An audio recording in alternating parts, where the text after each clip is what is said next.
Olá, vou fazer uma abertura rapidinho, eu prometo que eu não vou falar muito hoje, mas eu tô aqui para fazer a abertura de mais um vídeo daqui do nosso segundo encontro do Coisa de Mulher que aconteceu algumas semanas atrás.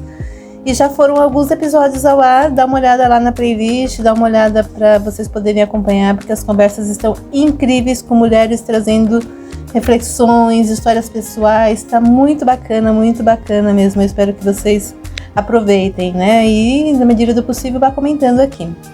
Esse episódio que vai ao ar agora, né, que na sequência aqui a gente vai falar ainda sobre em torno do tema das mães e maternagem de modo geral. Acabou surgindo um assunto que nem era pautado, mais um, né, porque mais alguns assuntos surgiram aí ao longo do caminho, mas esse também é um assunto que não foi pautado, então não foi pesquisado, não tínhamos dados, não sabíamos argumentar no sentido de como é que está de fato o cenário neste momento da atualidade, especialmente aqui no Brasil. Nós vamos falar um pouquinho sobre a adoção. Uma das participantes trouxe a história, né, um recorte da história de uma das amigas, de uma pessoa muito próxima dela, que está passando por dificuldades pós-processo de adoção e está numa dinâmica importante, interessante. A gente falou um pouquinho, ela trouxe um pouco das impressões, das dificuldades que ela sentiu diante dessa possibilidade que essa família amiga está passando. E aí a gente debateu, conversamos, né, discutimos os nossos próprios pré-julgamentos, né, e como que isso pode reverberar. Acabou resvalando ali um pouquinho sobre a questão do pai solo, porque a gente inicia essa conversa com o finzinho da maternagem e tal, e aí uma das participantes que foi a que deu voz sobre a dinâmica de mãe solo, ela acabou trazendo mais um pouquinho da experiência dela, falando sobre como é que foi né, a escolha, né, e a definição do nome do filho dela.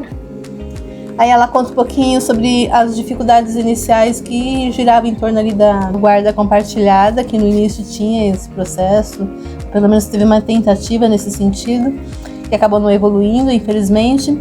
Mas ela trouxe um pouquinho e a gente acabou falando, porque é uma das demandas, né, sobre essa questão de guarda compartilhada, de pai solo, porque a gente fala muito de mãe solo, mas a gente tem que né, dar luz também nesse tema da questão do pai solo, mas não tínhamos, né, nenhum pai solo para a gente poder ampliar esse debate, essa conversa, né, e essa explanação, mas ainda assim tem lá um pouquinho sobre essa temática também.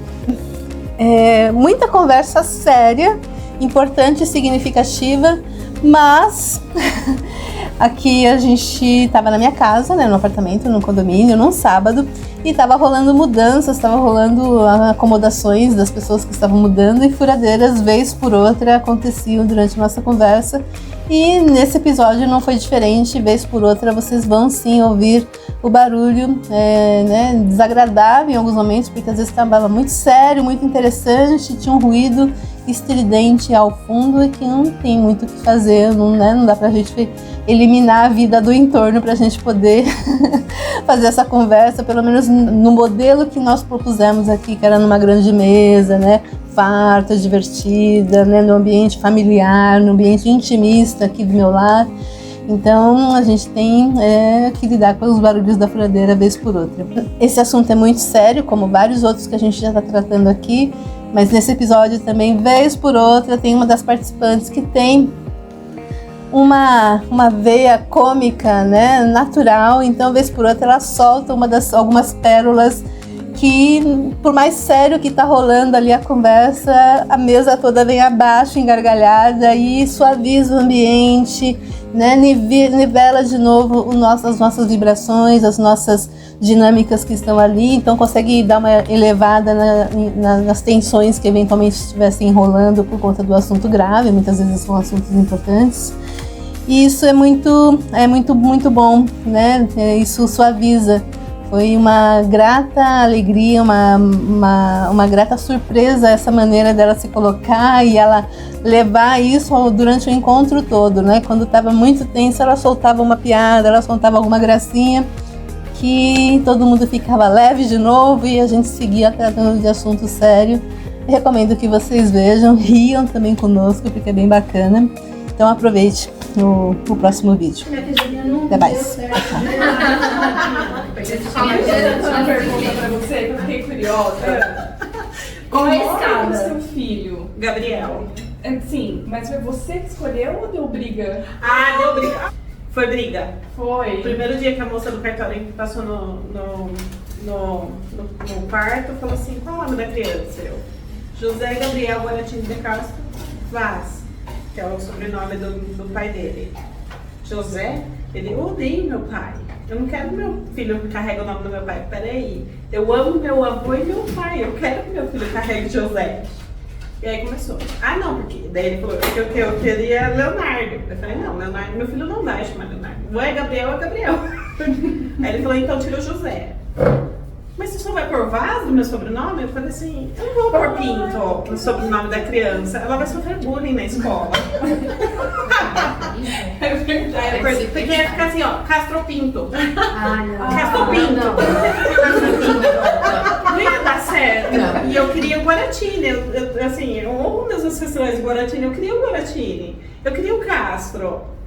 Daí eu falei assim, Pinto Vaz. Castro Pinto Vaz. Falei, não, eu já fiz a numerologia da criança, já calculei aqui, Gabriel Guaratini Castro Vaz. No começo eu queria o José na frente. Aí foi a briga e tal, a mulher do cartório foi embora. Depois. Vocês vão decidir hoje. E esse era presente até o nascimento? Um pouco presente, foi naqueles perrengues. Eu falei assim, mas a criança vai ser minha. Ele não tá aqui, não sei. Então, eu devia ter posto o José. Não vê seu filho? Não, ele visitou o Gabriel até o Gabriel fazer um ano. Depois da festa de aniversário, um ano, foi bonito. Não, pode ficar. Eu achei até engraçado, porque há 6 anos atrás, eu tava vindo aqui nesse apartamento. Aqui? Que foi o primeiro momento que eu vim deixar o Gabriel até com ele no apartamento pra ele passar 1 hora, 2 horas com o Gabriel e sair. Gente, eu chorei tanto quando eu saí desse apartamento aqui. Falei assim, como que eu... Ele visitava, assim, a cada 15 dias, 1 mês, a criança. Daí eu falei assim, vou quebrar essas barreiras. E ele tava morando aqui com um amigo dele. Daí eu falei, o amigo dele não tava no apartamento. Ele falou, traz o Gabriel pra eu dar a papinha pra ele, janta. E aí eu fico um pouco com o Gabriel, depois você já leva ele. Daí foi a primeira vez que eu falei assim, eu vou quebrar essa barreira de deixar o Gabriel com uma pessoa que não seja eu ou minha mãe. E aí eu trouxe o Gabriel até aqui, entrei no apartamento, reconheci a área, vi quem que tava, quem não tava, como que era, se o ambiente estava limpo para receber uma criança. Ele tinha 1 ano e 2 meses. Entreguei o Gabriel, daí eu não me senti bem naquela situação. Ele falou, pode ficar aí, fica à vontade e tal.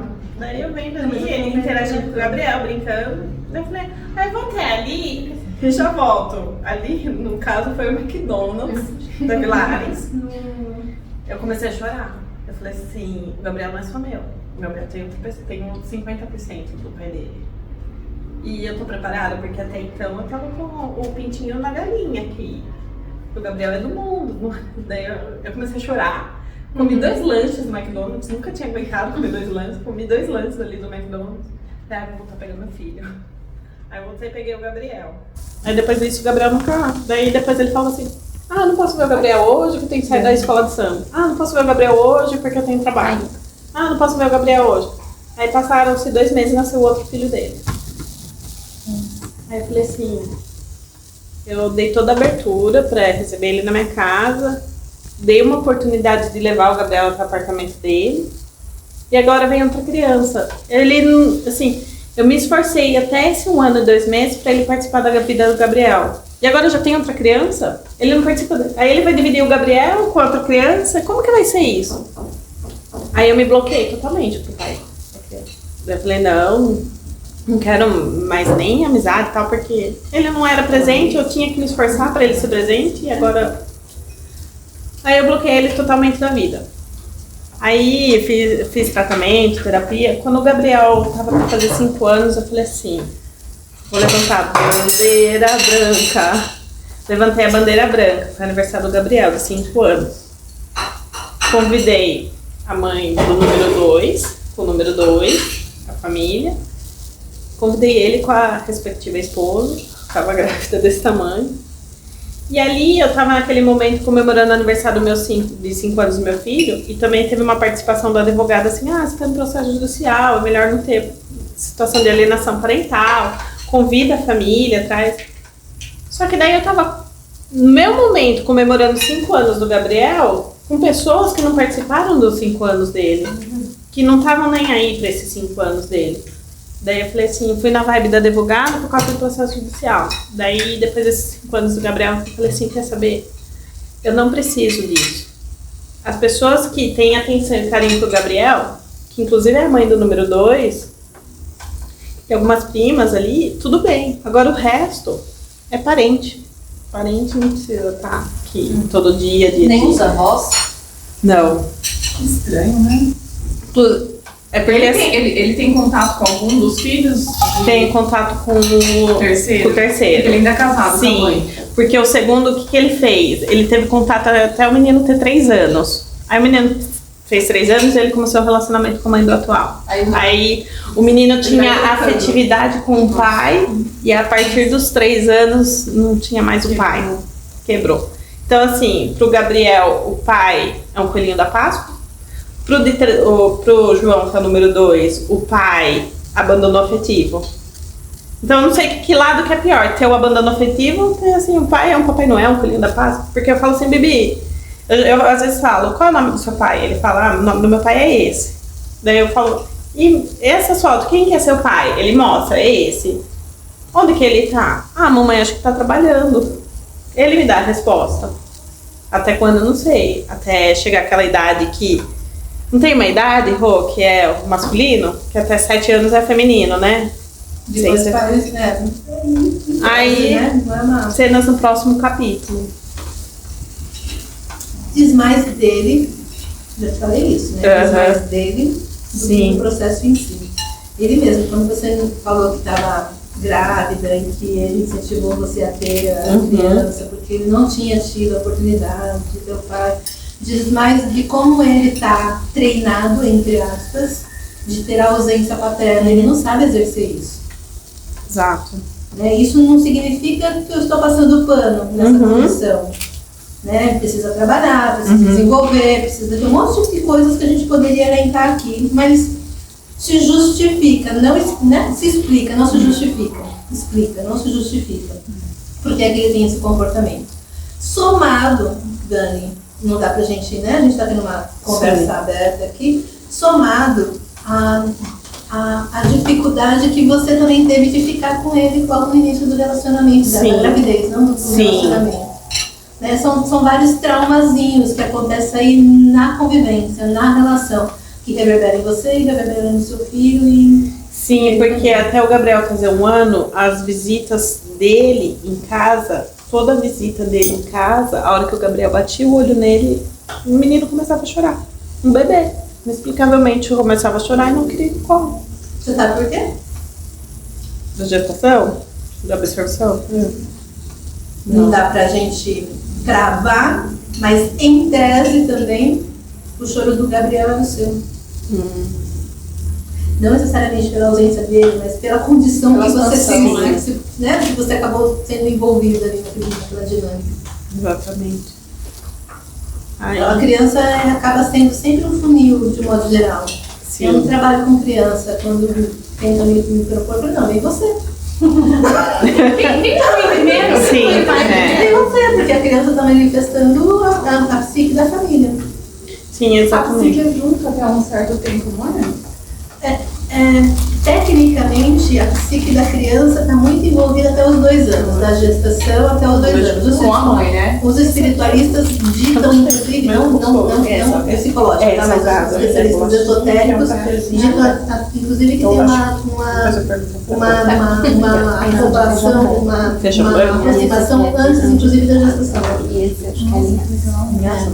Aí tem essa dinâmica e depois é que vai começando a criar as ilhas. Lembra divertidamente? É uma alegoria ótima aquilo lá mesmo.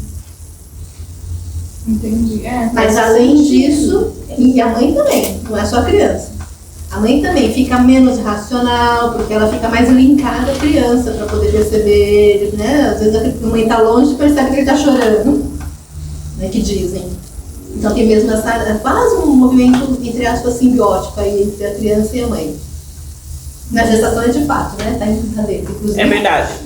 Eu deixei o Gabriel no buffet infantil pela primeira vez e ele ia ficar brincando. A festa era das 7 às 22, das 19 às 22 horas. Eu deixei ele 20h30. 21h30 eu tava com o coração apertado. Eu não fiquei ali perto do buffet porque eu achei um lugar, assim, ali na Feijão Vilares, era de noite, achei meio perigoso. Fui até em casa, deu meia hora, falei, mãe, vou voltar a buscar o Gabriel. Cheguei lá, na porta do buffet, daí os pais falaram, ele brincou até esse momento.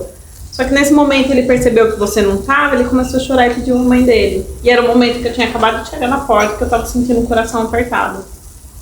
Então, quando eu tô passando por uns momentos difíceis, esse mês de julho, por exemplo, que teve toda essa situação na minha vida, ele também tava sentindo. Ele falou, mãe, eu tô triste, eu não sei porquê. E eles não sabem mesmo dizer. Então, toda essa ligação. Não só tristeza, tá? Sim. Em tese também, que não dá pra gente gravar, mas em tese também a criança agressiva na escola normalmente está reproduzindo um comportamento que ele experimenta em casa ou que os pais gostariam de fazer por conta de conflito no trabalho. Então, é uma maneira de extravasar aquela raiva manifestada de fato ou reprimida. Até que idade? Depende, isso aí, mas até adolescente. E tem que ser com os pais biológicos? Não necessariamente. Mais comportamental do que sanguíneo, né? E mesmo fisionomicamente. Não existe essa ligação do... Não, você pode perceber. Filhos de pais adotivos, até a fisionomia das crianças fica similar. Porque é por osmose, inclusive, até com pessoas mais idosas, né? Você percebe, vê lá o marido e a esposa, às vezes tem as mesmas expressões. Nossa! Porque faz a modulação facial mesmo. Então, além da questão espiritual, que é energética, tal, que tem esse envolvimento da psique do coletivo, como também fisicamente, que reproduz o físico da criança. Então, não, independente de outras. Se os pais adotaram aquela criança, não é por acaso, né? Não é. Exato.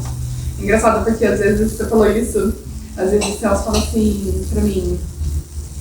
Porque a gente tá conversando entre amigos e elas falam assim, por causa disso, eu falei assim, fui eu, não você. Não fui eu.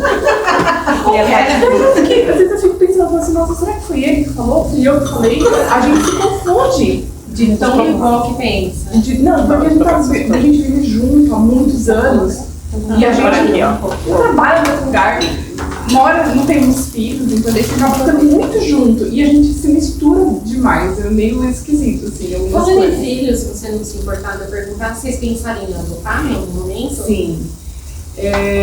Eu até fui atrás, né, de alguns lugares de adoção, descobri que existe muito mais pais do que crianças. Sério? Tem muito mais pais, porque tem muita criança já crescidinha. As crescidas não querem. Agora, as crianças pequenas, falta criança, portanto, de pais que estão na fila de adoção. Mas assim, porque talvez será que os pais que estão querendo adotar querem experienciar a questão do bebezinho?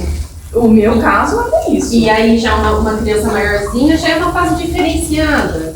Eu tenho uma amiga que ela adotou faz 2 anos, a menina tá com 6 aninhos agora. E ela, agora, depois de 2 anos, depois de muita luta, ela está pensando em devolver a criança. 2 anos? 2 anos. Nossa, mas que... mas aí é o trauma. Mas como assim? Ela tá trabalhando isso na terapia, ela e a criança, porque um dos motivos que eu acho que os pais procuram bebês é muito mais difícil você pegar uma criança maior. Gente, eu vou aqui também. E eu vejo que ela passa pra até criança. por tudo que a criança já viveu na vida dela, né? Então, mas existe uma guerra, eu não sei. Eu falei pra ela, eu falei assim, olha... Nossa, eu falei pra ela, eu falei assim... Eu falei, fulana, eu acho que vocês duas têm alguma coisa que vocês precisam viver. Porque é uma guerra, essas duas... é inexplicável. E a menina não consegue lidar com ela. Com ela, não consegue. As duas passam por uma situação muito... E aí essa minha amiga começou a sentir muita dor, ela tá muito abalada psicologicamente, ela não se sente mãe. da criança. Então, assim, tá sendo muito difícil para ela. E daí foi esse um dos motivos também que eu não quis ficar na fila de adoção. Porque se eu quisesse, eu ia querer um bebê mesmo. Só que leva muitos anos. Sim. Daí eu pensei na minha idade. Eu falei assim, não sei. Outro time já vai estar, né? Não, eu tava com 10 anos atrás, tava com 30 anos, quando eu pensei que eu queria ter filho, né? Acho que não sei se é a idade que bate para as mulheres, assim, não sei. E daí eu queria e eu fui atrás da fila de adoção, tiveram alguns amigos também que entraram na fila, que conseguiram adotar. Esse meu amigo, ele adotou 4 irmãos. Os 4. Ele falou, não consigo deixar um pra trás. Ele catou os 4, adotou e tá super bem. Deu certo pra ele, mas eu meio loteria, eu acho. Então, Não é loteria. Não é por acaso. Não, sei lá, tudo bem, a gente pode. Essa minha amiga poderia ter tido uma filha biológica por causa dos mesmos problemas. Mas, era arriscar. Se fosse biológico, ela não teria a opção de devolver, né? Ela nem cogitaria devolver. Tem se fosse opção. biológico. Tem. Biológico? Tem. Meu Deus. Não, só é você colocar pra doação. Você pode colocar seu filho para adoção. Doação. Não, sim, mas eu quero ser amiga daí. Mas o meu ponto é o seguinte, se fosse biológico, ela não cogitaria.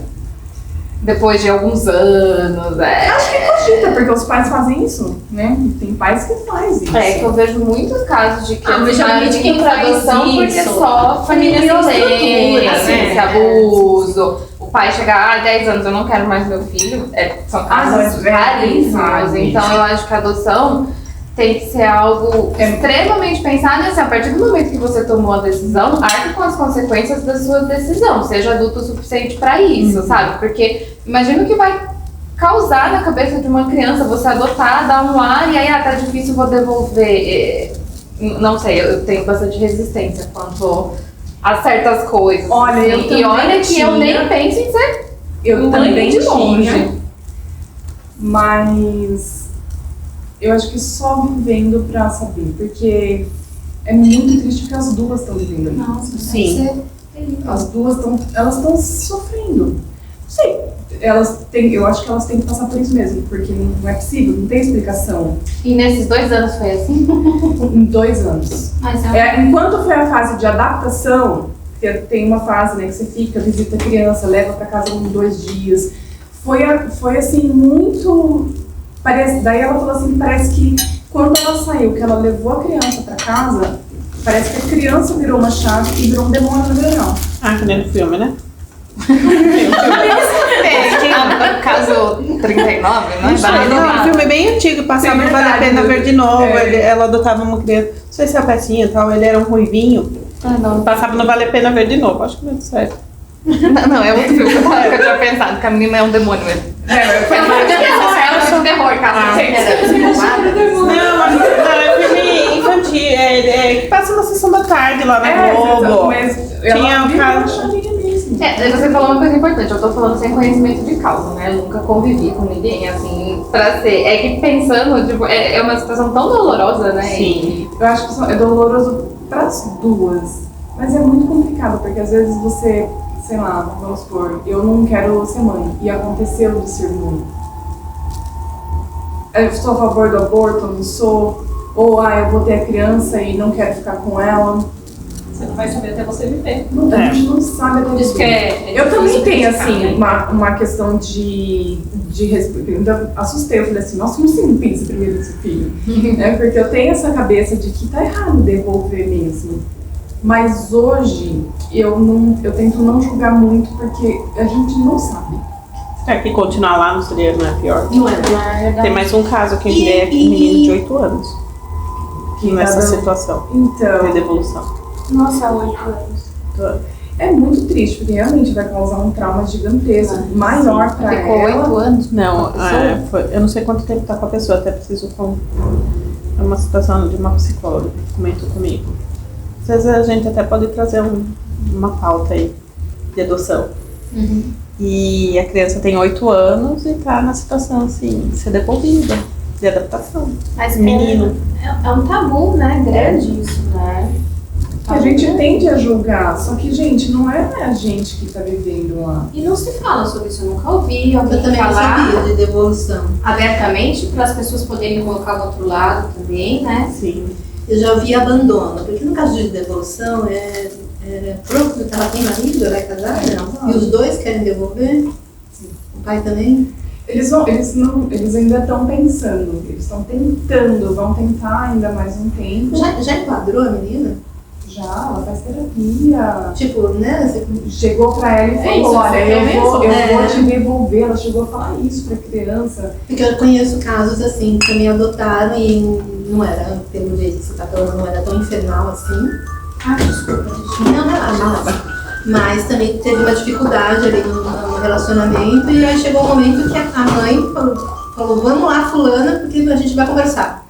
Aí o pai, todo mundo no carro, né, olha, foi daqui que você saiu, você quer voltar pra cá, se você quiser a gente combina, eu trago você, se é isso que você quer, a gente conversa. Mas vai acontecer isso. E se você resolver ficar comigo, a gente quer que você, né, respeite a família, tem toda uma dinâmica, colocou lá nas pautas, muito claramente, sem nenhuma possibilidade, né, mandando a real mesmo.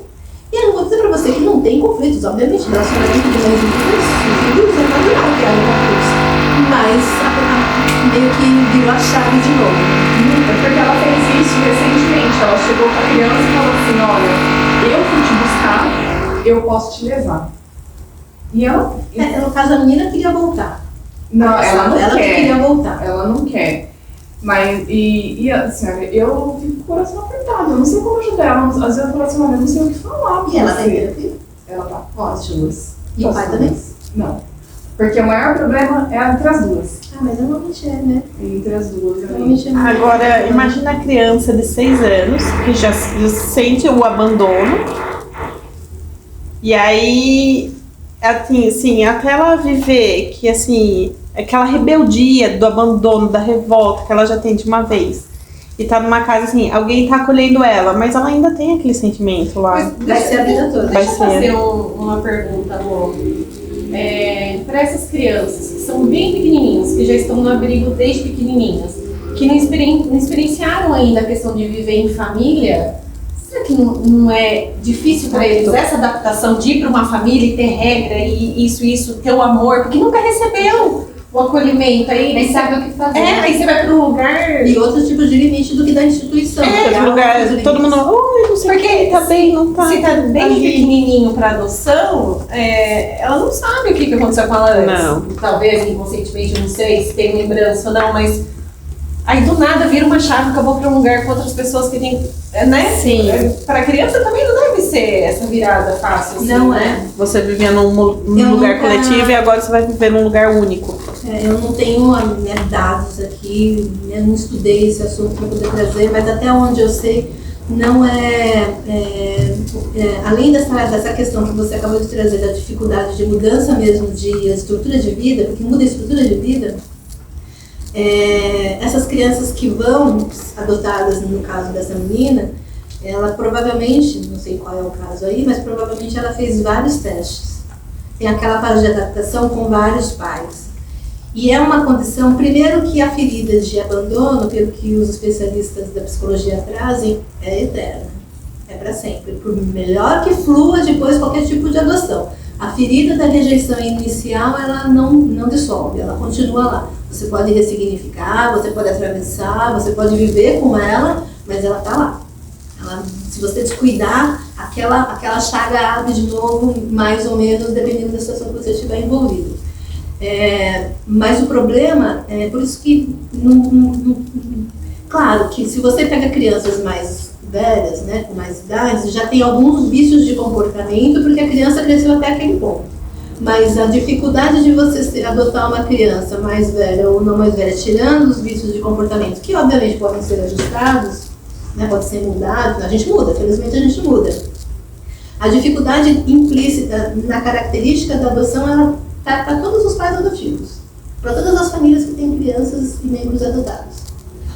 O problema que eu vejo é que a expectativa de categorizar aquele novo membro para a família, dos pais que vão adotar, é muito high level.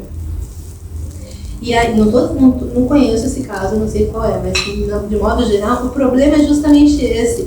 E ainda por cima, com essa possibilidade de, eu vou fazer o test drive. Vou ver se eu gosto. Vou ver se eu gosto, né? Claro que eu tô sendo pedante, né? Claro que eu tô sendo irônica, sarcástica aqui, mas não dá pra gente relativizar esse fato. As pessoas têm. A Dani não teve essa oportunidade, essa possibilidade de fazer. Deixa eu ver se eu quero ser mãe do meu filho. Foi uma coisa que minha mãe me falou. O Gabriel tava chorando primeiros dias, doendo todo ponto da cesárea. Minha mãe falou assim: acho que ele já teve um abandono, ele vai ter o segundo. Foi o balde de água de rô em mim. E eu falei: não, toma que o filho é teu. E assumi 100%. Foi aí que eu descobri que eu era pai. A empresa que a empresa fez pergunta, sim, eu não quero assumir o papel dele, mas eu tenho que, de uma forma ou outra, preencher. E eu vou ter que preencher, não tem, assim, outra pessoa, eu não vou responsabilizar outra pessoa que eu não sei daqui a pouco. Então, eu fui lá e preenchi, eu virei pai. Eu gosto desse título? Não, eu gostaria que fosse o contrário, eu gostaria, mas é o que temos pra hoje. Mas é isso, eu acho que o problema justamente é esses vários checklists que os pais põem para fazer a adoção. Por isso que a gente tem tanta dificuldade nesse processo de adoção no Brasil. Não sei como é que é no mundo, mas no Brasil tem notícia de pessoas que vão lá tentar fazer fila, faz um monte de reunião, e aí assistente social, meu cliente recente, inclusive, que também tentou fazer essa candidatura, né, a pai. Cara, um monte de empecilhos, sabe? Um monte de coisas. E, cara, as crianças estão lá para serem adotadas, e aí demora tanto o processo que aqueles que são bebês acabam crescendo e passam da idade que é mais aceito para essa categoria de adoção.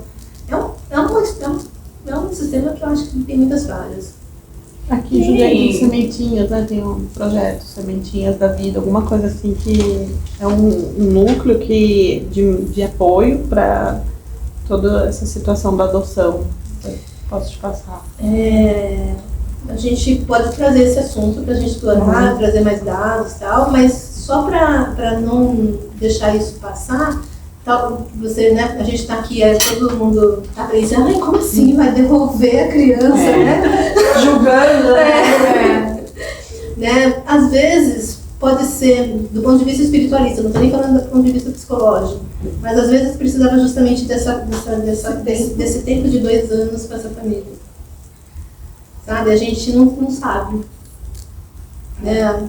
A Dani até falou, talvez ficar nessa família seja pior. Não sei se é pior ou melhor, mas talvez o resgate fosse mesmo nessa dinâmica de 2 anos. Então depende de como você procedeu nesses 2 anos para não agravar esse tipo de relação desses seres que estão todos envolvidos, não é só a criança.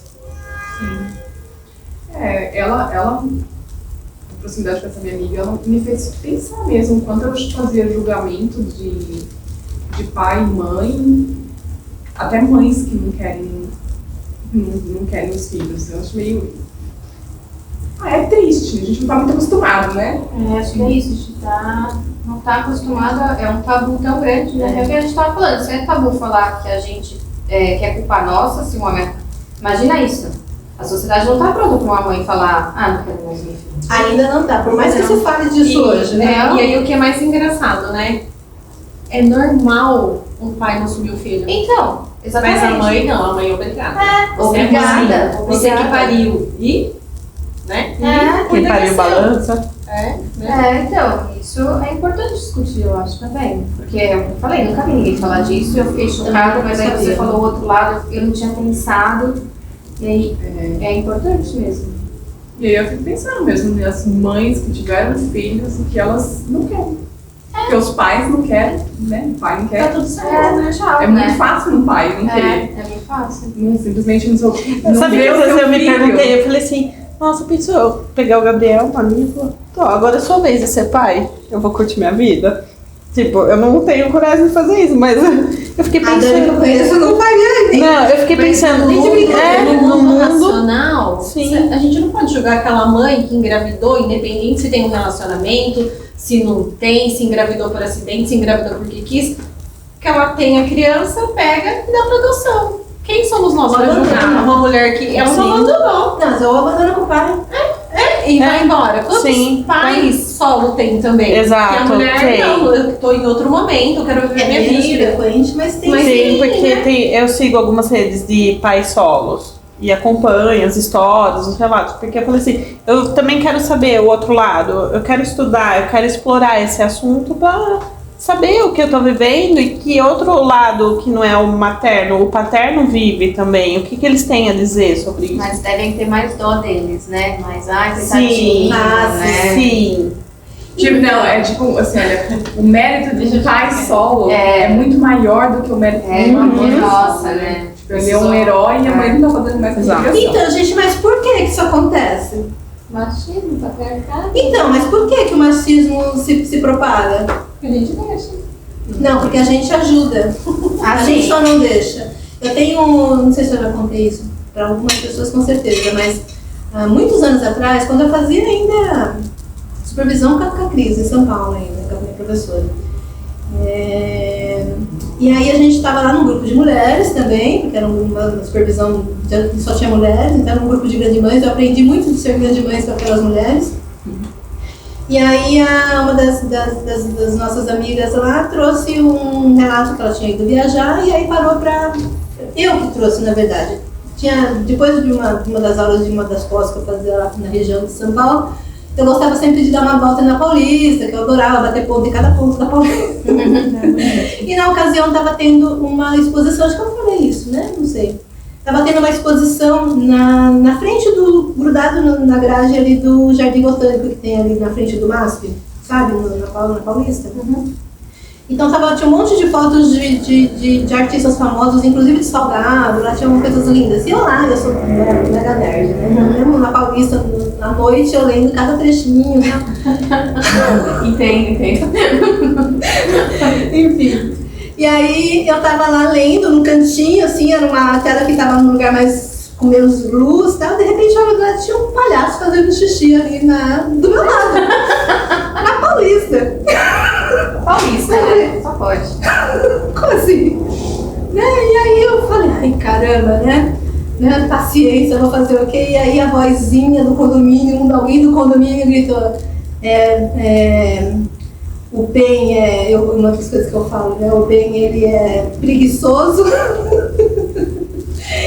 e conformado, né? Eu acho que o mal, ele é muito mais agressivo, muito mais atirado, tem muito mais iniciativa do que Ben. O Ben é muito comportado, mas deixa, né? Não gostou mais dele. Cara, então eu acho que o Ben precisa ter um pouco mais de energia. E aí eu olhei do lado, tinha lá, que era tipo um trailer assim de polícia, um postinho de polícia. Eu fui lá, olha, tem um cara que fez xixi ali na Paulista, eu não quero que prenda ele, não é essa a dinâmica, mas eu sei onde ele tá, que depois desse ano ele voltou para um grupo de amigos que estava ali na roda, mas tem como lá dar falar, olha, não pode fazer isso assim, no meio da rua? Na Paulista ainda? E aí os guardas compraram a minha ideia. Foi lá muito bom, cara. Viu? Aí ele virou, você tava fazendo xixi ali? Ela, não tava. Eu falei, tava. Sim, senhor. Eu vi. E aí o cara que foi crescer pra cima de mim, o guarda entrou na frente de mim, você fala direito com ela. E era mexicano, espanhol, era gente de fora, não era nem brasileiro. Ai, foca. Piorou. Enfim, chamou a atenção dele lá, meu passeio acabou, né? Como é que eu ia ficar ali? Porque o guarda voltou pra guarita, como é que eu ia ficar circulando ali? Eu vou apanhar agora, né? Mas também aprendeu a não fazer mais xixi na rua. Espero que sim. Depois desse deixa. E aí eu levei isso na semana seguinte pro meu grupo de mulheres lá dos estudos que a gente estava tendo. E essa minha amiga falou, não, mas quando a gente viaja com meu filho, minha filha fica lá segurando xixi, mas o meu filho a gente para pra ele fazer xixi na estrada. Aí eu falei, esse é o problema. Aquele cidadão, internacional, que seja, tava lá fazendo xixi porque a mãe treinou ele, porque ele tem uma fisiologia mais funcional ali, ele pode fazer xixi. Se fosse a mulher, ia se virar, ia segurar, ia fazer alguma outra coisa. Então assim, as mães, eu não sou mãe de fato, mas eu exerço maternidade, as mães é que treinam esses homens para continuar sustentando o patriarcado nos termos que eles estão indo nesse momento. A culpa é nossa. entre aspas, dessa culpa, mas a nossa responsabilidade de mudar esse paradigma. Mas é que a gente não percebe, né? Eu acho que a discussão é muito mais profunda. Eu acho que, primeiro, a gente se culpa, de novo, quem é culpado é a mulher, mais uma vez, em toda a situação. E é um sistema que já está tão consolidado que vai ser difícil ser vencido. Cada vez que eu estudo mais sobre isso, eu vejo o quão distante a gente está de fazer mudanças mínimas nessa realidade. E cabe a nós, sim, se conscientizar e começar. Então, assim, quando a gente educa uma criança sobre, como vocês falaram, né, sobre os perigos de um assédio, de um abuso, é também conscientizando para que essa criança não cresça e pratique isso de alguma forma, né? Então, são pequenas mudanças que vão acontecendo aos tempos, mas eu acho que a culpa não é só nossa. Onde está o homem nisso? Cadê o papel dele de entender o quão vilão ele é para mudar? Então eu acho também que é uma coisa muito mais... Então, mas é a questão da educação. Não é culpa, é a questão de posicionamento. É nossa responsabilidade a gente se posicionar para que isso não aconteça. Porque se a mulher não se posiciona, o homem, para ele, é bom assim.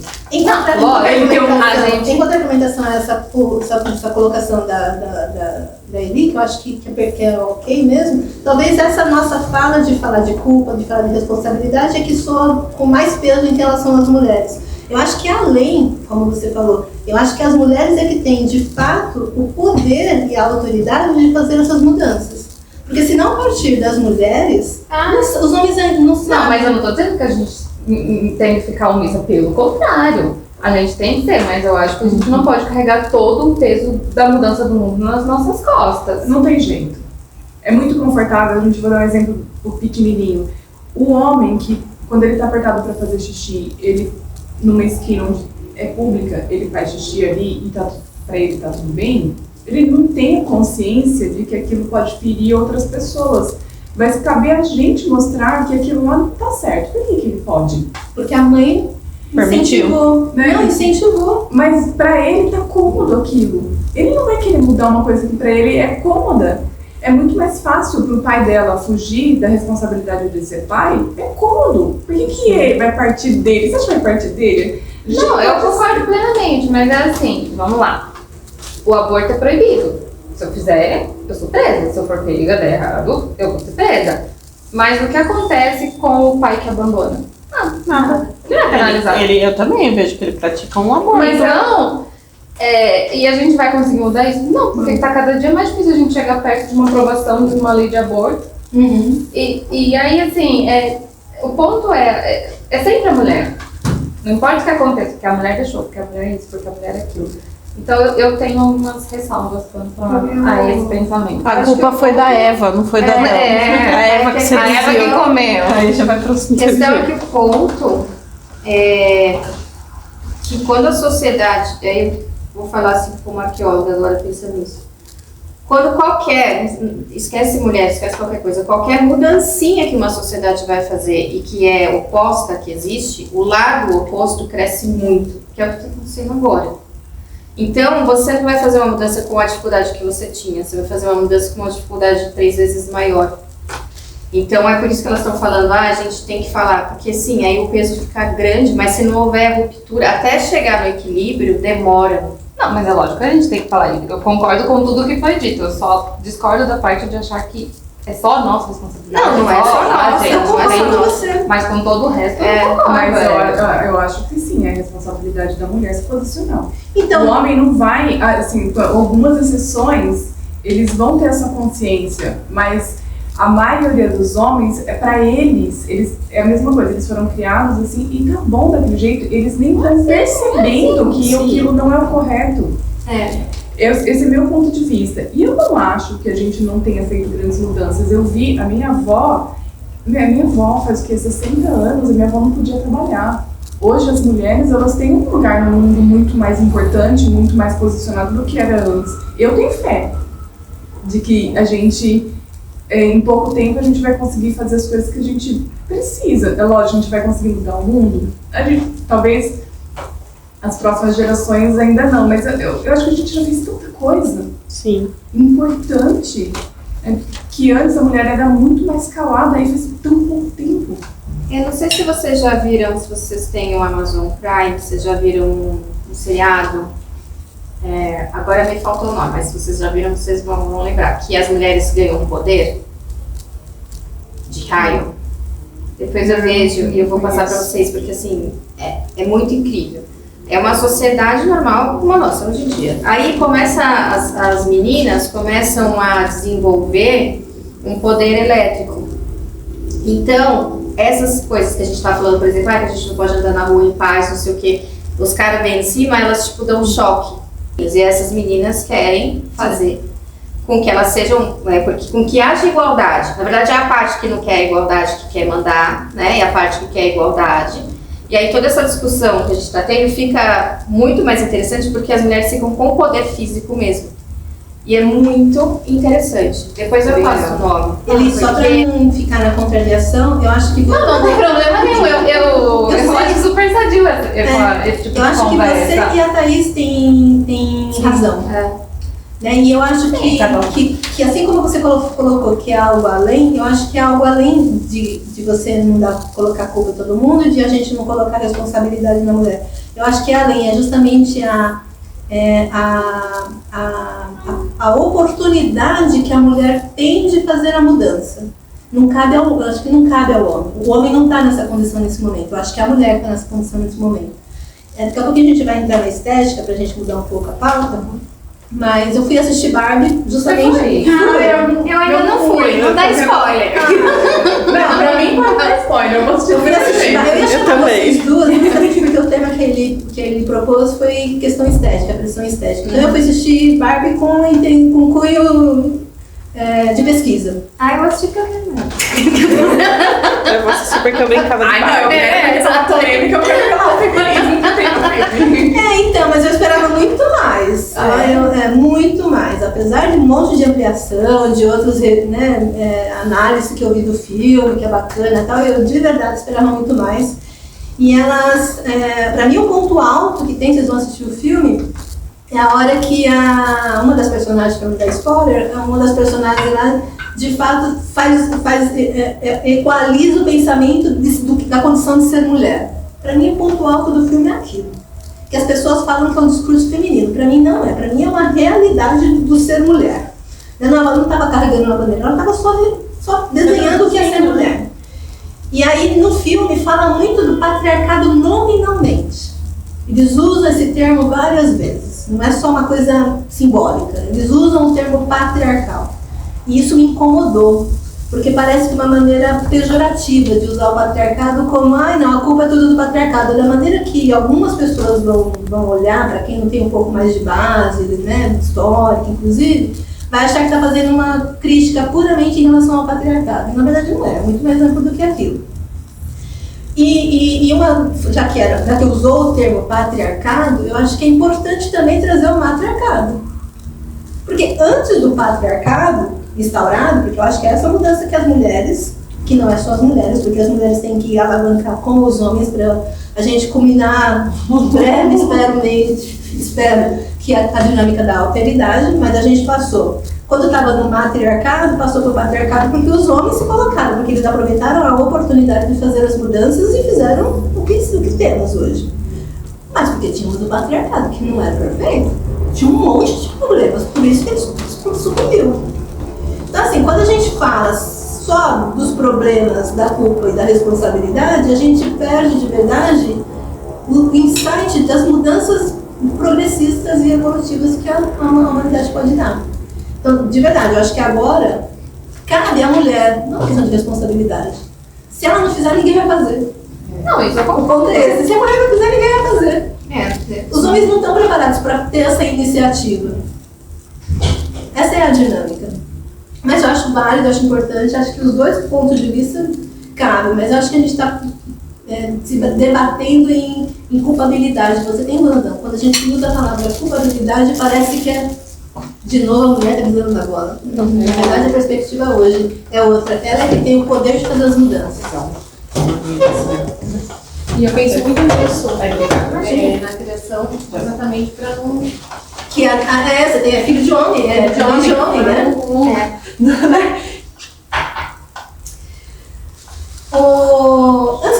entrar, meu Deus, já é isso tudo. Eu vou ter que liberar, né? A Dani, com certeza daqui a pouco vai. Vocês ficam à vontade para ir a hora que vocês precisarem, tá? Até os 18 eu tô liberado. Eu também, eu tô em casa. Eu só preciso em algum momento dar comida pros meus cachorros.